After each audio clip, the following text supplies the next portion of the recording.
The girl by the wall music was loud, the laughter louder. And yet the girl sitting in the corner heard none of it. Not really. Her name was Emily. And she was 15 years old, paralyzed from the waist down since the accident last summer. She wore a pale pink dress that her older sister had picked for her, the one with the small rose embroidered at the shoulder. Her hair was curled carefully, a little crown pinned on top. Everyone said she looked like a princess, but no one treated her like one. The wedding hall sparkled with lights and flowers. Couples danced in the middle of the room. Kids ran between tables, sneaking cupcakes and giggling. The bride and groom twirled in joy, surrounded by people who loved them. And Emily? She was alone. Her wheelchair sat just outside the edge of the dance floor. No one had asked her to dance. No one had spoken to her in over an hour. She had smiled politely when people passed by, but their eyes always slid away, too uncomfortable to meet hers. She had been so excited for this day, her cousin's wedding. Her family said she should go, get out, be part of the world again. But now she wasn't sure if that world had any space left for her. She looked down at her lap, at her hands folded neatly. The sound of music pulsed through the floor, but it felt distant, like the rest of the joy in the room was happening behind a glass wall. And then he walked in. No one expected him. He didn't wear a tuxedo like the others. He wore a black shirt, sleeves rolled, and a quiet look in his eyes. A few people gasped when they saw him. "That's Keanu Reeves," someone whispered. "Why is he here? Is he friends with the groom?" Emily lifted her head, curious. She had seen him in movies before. He looked different in person, softer, not smaller, but quieter, like he carried something heavy that didn't show on his face, only in the way he walked. He didn't wave, didn't smile for photos. He just stood near the back watching. Keanu had not come for the celebration. He had come because of a promise. An old friend, now father of the groom, had once helped him when he was young and lost. They hadn't spoken in years, but when the invitation came with a handwritten note that said, "You don't owe me anything, but your presence would mean everything," Keanu knew he had to go. He hated crowds. Hated attention, but something about keeping promises mattered more. He stood near the wall, hands in his pockets, watching the celebration. Then something tugged at him. Not music, not lights, but stillness. A kind of silence in the middle of all the noise. His eyes moved slowly across the room. And then he saw her. Emily didn't realize she was crying until she felt the tear run down her cheek. She quickly wiped it, hoping no one saw. But someone did. Keanu had taken a few steps closer, still unnoticed by most, and now stood near the corner of the room. His eyes were on her, not with pity, but with quiet curiosity. He noticed the way her hands fidgeted with the edge of her dress. He noticed the way no one turned her way. He noticed everything. And then he asked the question out loud, not shouting, not accusing, but gently enough that only those nearby heard. "Why is she alone?" The bride's aunt turned. "Oh, that's Emily," she said. "Poor thing. She can't dance, obviously." Keanu raised an eyebrow. "So that means she has to sit by herself?" The woman gave a nervous laugh. "Well, everyone's busy celebrating. I'm sure someone will go over eventually." Keanu said nothing. Instead, he walked across the room, past the dancers, past the people whispering, past the spotlight. He walked straight to Emily and knelt beside her wheelchair. Emily looked up, startled. For a moment, she thought she was imagining things. Keanu Reeves kneeling next to her. "Hi," he said softly. She blinked, unsure if she should speak. "What's your name?" he asked. "Emily," she whispered. He smiled. "Nice to meet you, Emily. I'm Keanu."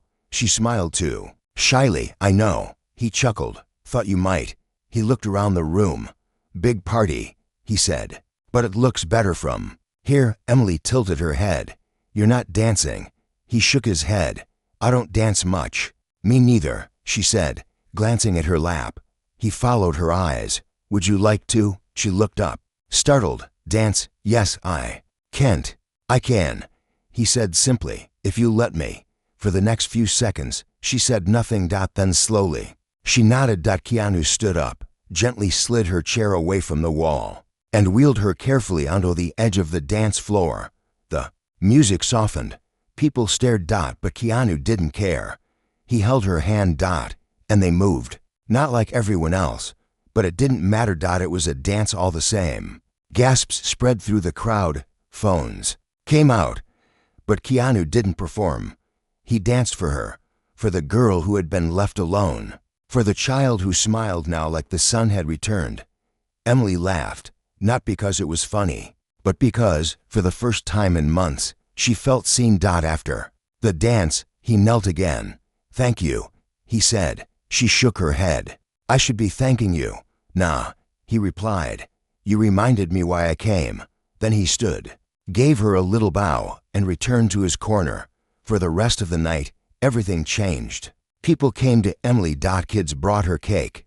The bride knelt beside her and hugged her tightly. Jordan, a cousin her age, asked to wheel her outside to see the stars. Keanu watched from afar, then quietly slipped out the back door. Emily didn't see him leave, but she remembered every word he said, especially the last one, whispered before he walked away. "Never let the world tell you that your seat is in the corner." What she didn't know, what no one knew, was that this one moment would go viral.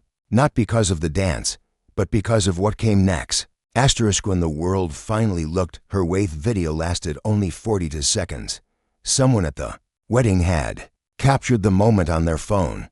Keanu Reeves wheeling Emily onto the dance floor. Her shy laughter, the gentle way he twirled her chair, how he knelt beside her and smiled like she was the only person in the world. They had posted it to social media with a caption that read, "Keanu Reeves just danced with the only girl no one noticed." Overnight, it exploded. Emily woke up the next morning to the sound of her phone buzzing non-stop. Her cousin Jordan stood at her door, his face pale with excitement. "Emily," he gasped, "you're famous." She blinked sleepily. "What?" He ran in, holding up his tablet. "Look, there." It was her face, her laugh. The quiet moment with Keanu under the wedding lights. Millions of views, hundreds of thousands of comments. "I cried watching this. Keanu is what the world needs. Look at her smile. It broke me in the best way. She's beautiful. Why didn't anyone dance with her before? This is what humanity looks like." Emily stared, heart pounding. All her life, she had felt invisible. And now, suddenly, the whole world was looking her way. And they weren't looking at her wheelchair. They were looking at her. Downstairs, her parents stood frozen, watching the morning news. The clip had already aired. The host said, "In a moment that proves kindness still exists." Actor Keanu Reeves danced with a paralyzed teen at a wedding. Her name is Emily. And today she's inspiring the world. Her mother cried softly. Her father shook his head, overwhelmed. "I never thought we'd see something like this." Emily wheeled herself into the room slowly. They turned to her. Her mom rushed over, hugged her tight. "We're so proud of you." Emily looked down. "I didn't do anything." Her dad knelt. "You smiled, and the world saw it." At school, things changed fast. Teachers gave her kind looks. Classmates who had never spoken to her before now waved in the hallway. Some tried too hard. Others stayed distant, afraid of saying the wrong thing. But her closest friends, the few who had stood by her through the accident, hugged her like she was the same Emily. Because she was. Only now, the world had finally noticed her light. Meanwhile, Keanu kept quiet. He didn't post about the moment. He didn't give interviews. He just smiled when someone on the street thanked him. But what he did do was call. It happened 3 days after the wedding. Emily was in her room, sketching. She loved to draw. It helped her express what her legs couldn't do. Her phone rang. Unknown number. She almost ignored it. But something inside her told her to answer. "Hello," she said softly. A pause. Then that voice. "Hey, Emily, it's Keanu." She froze. "Really?" He chuckled. "Really?" She swallowed. "How did you get my number?" "Your cousin Jordan's mom gave it to my team. I hope that's okay." "It is," she whispered. "I just wanted to check on you," he said. "The video went wild, huh?" She laughed nervously. "I guess people like fairy tales." He paused. "You think that's what it was, wasn't it?" she asked. "Not to me," he replied. "To me, it was real." Emily sat up straighter. "Why did you really come over that night?" "Why me?" There was a silence. Then he said, Because I saw someone sitting alone, and that used to be me. They talked for 10 minutes, that not about fame, not about the video, about books, favorite food. How sometimes people forget that others carry pain they don't talk about. Before hanging up, Keanu said, "If you're okay with it, I'd like to visit sometime." Emily smiled so hard it hurt her cheeks. "I'd like that." The next week, she got a letter in the mail. It had no return address. Inside, a handwritten note. "You reminded me what grace looks like. Ken with it, a gift." A custom sketchbook. On the first page, an ink drawing of Emily dancing in her wheelchair, surrounded by light. He had drawn it himself. Soon after, the world came knocking harder. A local news station wanted to interview her. Her school invited her to speak at assembly. A celebrity podcast requested a guest appearance. But through it all, Emily stayed grounded. When her mom asked, "Do you want to say yes to all this?" she shook her head. "Just one," Emily said. "I want to talk at school, because those are the kids who see me every day, and maybe they need to hear the truth." The gym was packed that Friday. Emily wheeled herself up the ramp to the stage. She looked out at the sea of faces. She took a deep breath. "A few weeks ago, I came to a wedding," she began, "and I sat alone. The room was silent.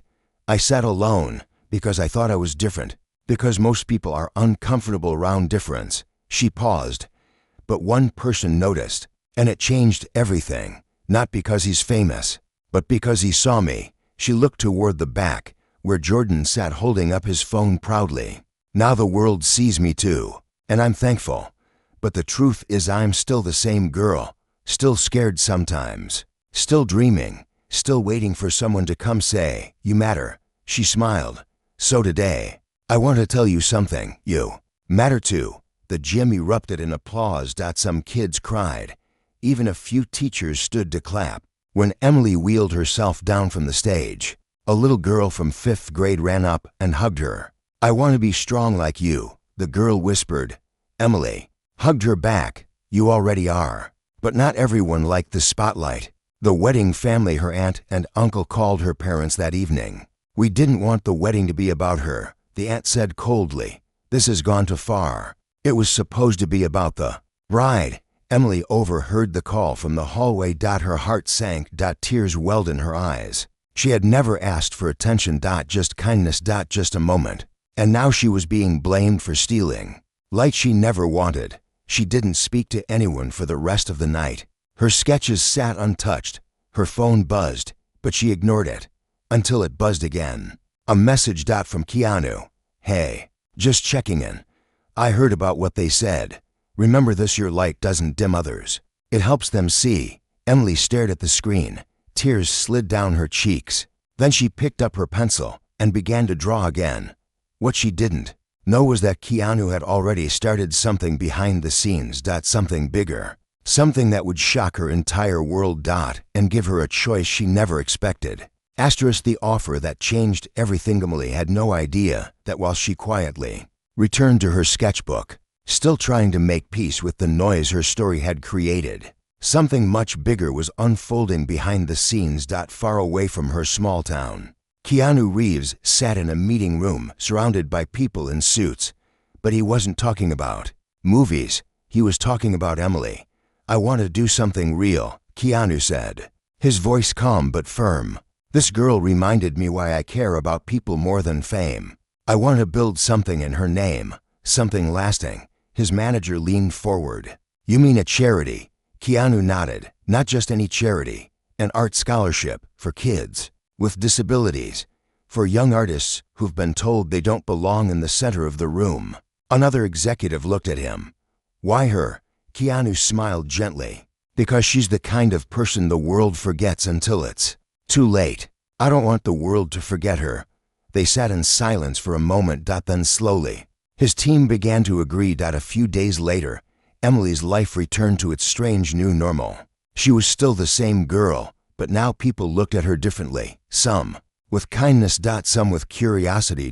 Others with quiet envy. But what hurt the most were the ones who turned away, especially her aunt. At the next family gathering, her aunt barely spoke to her. The bride avoided her entirely, Emily smiled through it. But inside, it stung. It reminded her how easily joy could be seen as stealing someone else's spotlight, even when you never asked for it. The next morning, a package arrived at her door. It had no name. Just a silver ribbon and a single card. Her mom handed it to her. "I think it's from him." Emily opened it carefully. Inside was a soft leather sketchbook. Her name was engraved on the front in gold. She opened the first page. There was a drawing of her, sitting in her wheelchair under a spotlight, surrounded by shadows, but above her, a line of light stretched upward, turning into stars. Beneath it, a note written in Keanu's careful handwriting. "You were never stealing the light. You were becoming one." Emily stared at it, eyes wide. She turned the page. On the next one, something even more surprising waited. A letter. Typed, formal, but personal. It read, "Dear Emily, we would like to offer you a full scholarship to the Los Angeles Institute of Art and Design. Your courage and creativity inspire us. Please consider this a small step in a journey we hope to walk beside you. With respect, KeanuReeves, founder, the Emily Foundation for Creative Youth." Emily dropped the book. "Mom," she shouted. Her mother came running, panicked. "What is it?" Emily showed her the letter. Her mom sat down slowly. "Is this real?" "It has to be," Emily whispered. Tears ran down her face. "He started something in my name." An hour later, they were on a video call with one of the foundation's coordinators. A kind woman named Tessa smiled at Emily through the screen. "This isn't just about art school," Tessa said. "It's about your voice, your vision, your strength. Keanu believes in you, and so do we." Emily's hands shook. "But I've never even been on a plane. I've never lived outside this town." Tessa nodded. "That's okay. We'll help with all of that. Housing, travel, care. Your wheelchair will be safe. Your needs will be met. You're not doing this alone." Emily looked at her mom. "What do you think?" Her mom smiled through tears. "I think your life just opened up." The decision wasn't easy. Her dad was nervous. Her school counselor cried when she heard. Jordan gave her a long hug and said, "Don't forget us when you're famous." But her aunt, she didn't even say goodbye. Emily tried not to let it break her, because something bigger was calling. 2 weeks later, Emily sat on a plane for the first time. Keanu had arranged everything first class. Full accessibility, even a nurse to travel beside her just in case. As the plane lifted into the sky, Emily stared out the window, heart pounding. "This doesn't feel real," she whispered. The nurse smiled. "That's how you know it's the start of something new." The school was like a dream. Open studios. Artists in every hallway. Teachers who didn't look at her chair before looking at her face. And, best of all, freedom. Freedom to create. To breathe. To be. Keanu visited a few days later. He arrived quietly. No cameras, no entourage. Just him and a box of pastries. They sat under a tree in the school courtyard. "So," he said, "how does it feel?" Emily looked around. Then at him. "Like I can finally breathe without apologizing." Keanu nodded.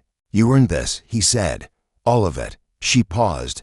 "But why me?" He thought for a moment, then said something she'd remember forever. "Because you showed the world how to be brave without standing up." That night, Emily posted her first video message. Her hands shook a little as she held her phone, but her eyes were clear. "Hi," she said. "My name is Emily. A few weeks ago, I sat alone at a wedding. Today, I stood on my own terms, not with legs, but with my art, and with a voice that no one can ignore anymore." She smiled.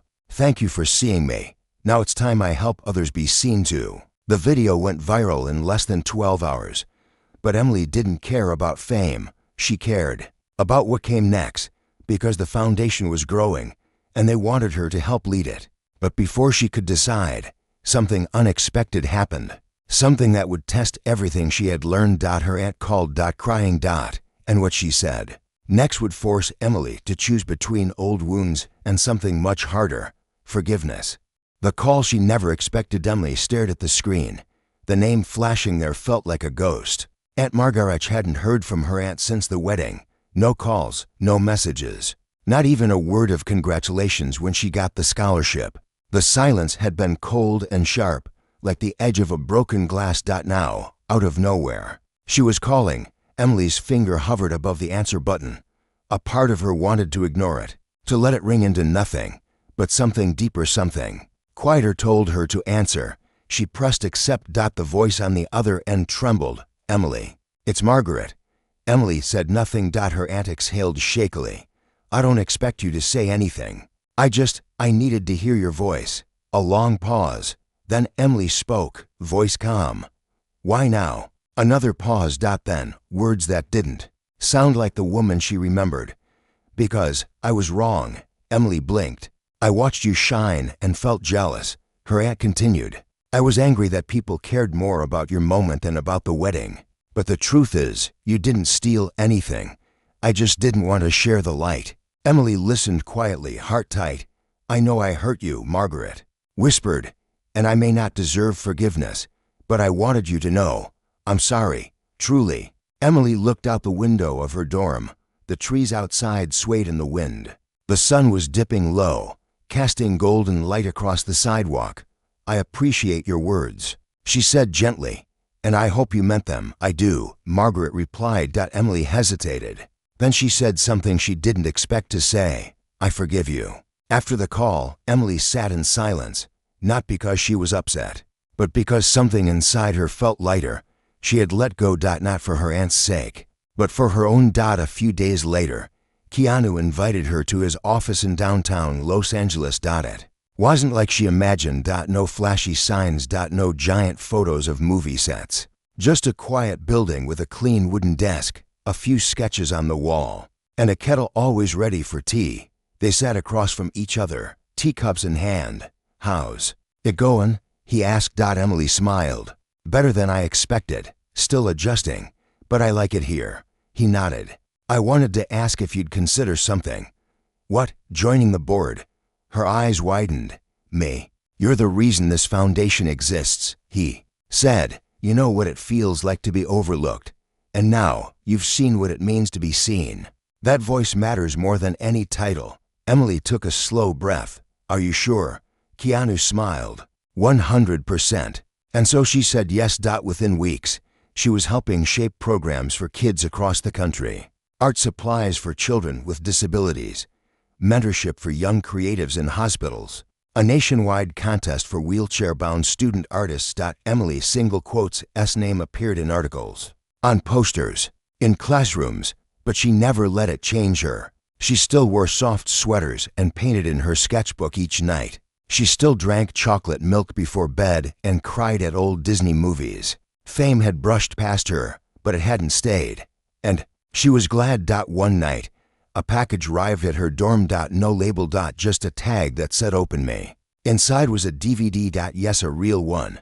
And a note in Keanu's handwriting. "This never made the final cut, but it felt right for you." Emily popped it into her laptop. The screen lit up. A deleted scene from one of Keanu's old films. In it, his character finds a young girl lost in a crowd. Everyone else walks past her, but he stops, kneels, and says, "Sometimes being still is the bravest thing in the world." The scene faded. Emily smiled. Tears gathered at the corners of her eyes, because she finally understood why Keanu had come to her that night at the wedding. He hadn't saved her. He had seen her saving herself, and he just wanted to stand beside her while she did it. As the foundation grew, so did Emily's reach. She was invited to speak at events, on news shows, in schools. But she always said the same thing. You don't need legs to stand tall. You don't need fame to shine. You just need someone to say, "I see you," and then say it to yourself. But life wasn't done surprising her. On a quiet Saturday afternoon, while sketching under her favorite tree, Emily got a call. A producer from a documentary film company. "We want to tell your story," the woman said. "Not just the wedding, but everything since. The art, the growth, the message." Emily hesitated. She didn't want to be a headline again. But then the woman said something that changed her mind. "There's a girl in Nebraska, 12 years old, in a wheelchair. She saw your video and hasn't taken off her headphones since. She draws now. She says you're her hero." Emily closed her eyes, breathed deep. "Okay," she whispered. "Let's tell the story." Months passed. Cameras followed her gently, respectfully. The film was raw, real. It showed her frustrations, her victories, her quiet nights crying in bed, her loud afternoons painting with children in hospitals. It showed her as human, not as a headline, not as a symbol. Just Emily. When the film premiered, Keanu sat beside her in the theater. As the credits rolled, she turned to him. "What if people don't like it?" she asked. He smiled. "It's not for everyone. It's for the ones who need it." She nodded. And when the lights came on, the audience stood. Every single person, some clapping. Some wiping tears, but all of them looking at her the way she had always dreamed someone would. Like she mattered. Like she belonged. But the most unexpected moment came after the film. A woman in a wheelchair rolled up to her. She looked older, maybe 50, rough hands, tired eyes. She reached into her bag and pulled out a folded piece of paper. "This is a poem I wrote," she said. "I never showed anyone, until now." Emily took the paper. Read it slowly, and cried. Then she hugged the woman and said, "Your story matters too." And in that moment, Emily realized something. This wasn't about the dance anymore. This was about passing the light forward. When the light spread further. Morning after the film premiere, Emily woke up to an inbox overflowing with messages. There were letters from teachers, parents, and kids, some from across the country, others from as far as Brazil, Kenya, and the Philippines. Each message was different, but they all carried the same heartbeat. "I see myself in you. You gave me hope again. Thank you for not hiding your pain." Emily sat at her small desk, the sunlight warming her arms. Her wheelchair rested beside her, her sketchbook open to a half-finished drawing of a girl standing inside a storm, with stars in her hair. Her hands hovered over the page, but her heart was already miles away. She was thinking about them, the people who wrote her, who whispered thank you into a screen, who looked at her not as a girl in a chair but as a girl, who dared to show up anyway. And she knew it was time. That afternoon, she called Keanu. He picked up after one ring. "Hey, Em. I want to do something," she said. He didn't even ask what. He just said, "I'm listening." 2 weeks later, the Emily Foundation launched something new. They called it Brave and Seen. It wasn't just a program. It was a movement.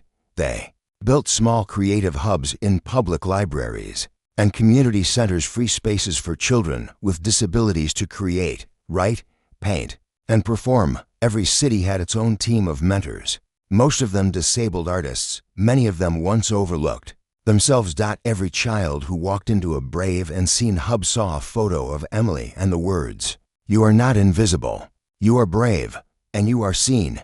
Emily began traveling again, this time not for fame, for impact. She visited hospitals where children colored beside for poles. She sat on gym floors with middle schoolers who stuttered when they read aloud but sang like angels when they thought no one listened. She met a boy with no arms who painted with his mouth and a girl who used her eyes to control a digital drawing pad. Everywhere she went, the story was the same. They had talent, they had dreams, but the world hadn't made room. Until now. One day, after a long event in Chicago, Emily sat quietly backstage, drinking water and rubbing her temples. A volunteer walked in. "There's someone here to see you," she said. Emily looked up. "Who is it?" "Her name's Naomi. She's very young, very nervous, but she says she needs to show you something." Emily smiled. "Bring her in." A few minutes later, a little girl entered the room. She was maybe 9, tiny, nervous hands. Her hair was braided tightly. She wore a jacket to sizes too big and pushed herself slowly in a scuffed-up wheelchair. She didn't say a word. She just handed Emily a folded piece of paper. Emily opened it carefully. Inside was a drawing. A picture of 2 girls dancing under fairy lights, one standing, one in a chair, both smiling. At the top, written in shaky purple letters, "Thank you for dancing first." Emily's eyes filled with tears. She looked at Naomi. The girl whispered, "I didn't think I could be part of the world, but then I saw you." Emily leaned forward, took her hand. "You don't have to wait to be invited," she said softly. "You belong here now." That night, Keanu called. "I saw the clip from Chicago," he said. "Naomi's drawing. She's amazing." Emily whispered. "You're becoming the person you needed," Keanu said. That's the most powerful thing a person can be. Emily thought about that. Then she asked a question that had been resting quietly in her heart. Do you ever wonder why it was me that day? Keanu was silent for a moment. Then he said, I think the real question is, what if it wasn't you? Emily blinked. What if I hadn't walked over? He continued, what if no one had seen you? What would the world have lost? Her voice cracked. I used to think it didn't matter. And now? He asked. Now, she said. I think I was never supposed to wait for someone to notice. I was supposed to remind them how to. A month later, the foundation reached a milestone. Over 100 creative hubs opened. Emily was asked to speak at a major international conference about inclusion in education. She stood on stage, her hair in a loose braid, wearing a dark green dress that matched her eyes. She looked out at the thousands of educators, leaders, and dreamers before her. When I was 15, she began, I went to a wedding and sat in a corner. No one saw me. I thought that meant I didn't matter. But one person noticed, not because he had to, but because he chose to. And that changed everything. She smiled. So today, I'm not asking you to save anyone. I'm asking you to see them, because when people are seen, they stand taller even if they never stand at all. The crowd rose to their feet. Tears. Cheers. And hope. Backstage, Keanu hugged her. You did it, he whispered. Emily shook her head. We did it. He smiled. I knew you were going to change the world. She looked up at him. I'm not done yet. He laughed. Thank God. But just when it seemed like the story had reached its peak, something unexpected arrived. A letter from a woman named Lydia. A nurse. She had worked in the same hospital where Emily had been taken after her accident years ago. In the letter, she explained that during those early days before the surgery, before the silence, Emily had said something the nurse had never forgotten. If I make it, I'll make something good out of this. Emily read the letter 3 times. She had no memory of saying that. But now she realized she had kept that promise. Without even knowing it. And deep in her heart, something whispered the story wasn't over. There was still one more chapter. And it would be the most unexpected of all. The stage. She never imagined that letter from Nurse Lydia stayed on Emily's desk for days. She read it every night before bed. Not because she needed to remember, but because it reminded her how far she had come. How words she once spoke in pain had become her roadmap. If I make it, I'll make something good out of this. And she had. But something in that letter stirred a new feeling in her. Not closure. But responsibility. A week later, Keanu invited her to dinner. A quiet rooftop restaurant tucked away from the flashing lights of Los Angeles. They sat beneath a canopy of string lights, the city glowing beneath them like a scattered galaxy. Keanu poured her some tea and smiled. You've been quiet lately. Emily nodded. I've been thinking about what comes next. He leaned back. I've learned that people who say that are already halfway into the next chapter. She smiled.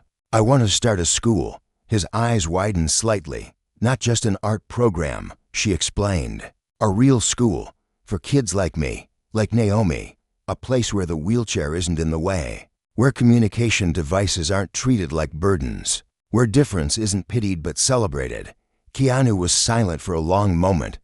Then, he whispered, You're serious, dead serious. He nodded. Then I'm in. They spent the next few months planning, drawing, dreaming. Keanu brought in architects who specialized in accessible design. Emily worked with teachers, therapists, parents, and students to craft something bold and beautiful. They called it the lighthouse. Not a lighthouse. The lighthouse. Because every child had light in them. They just needed a place to shine.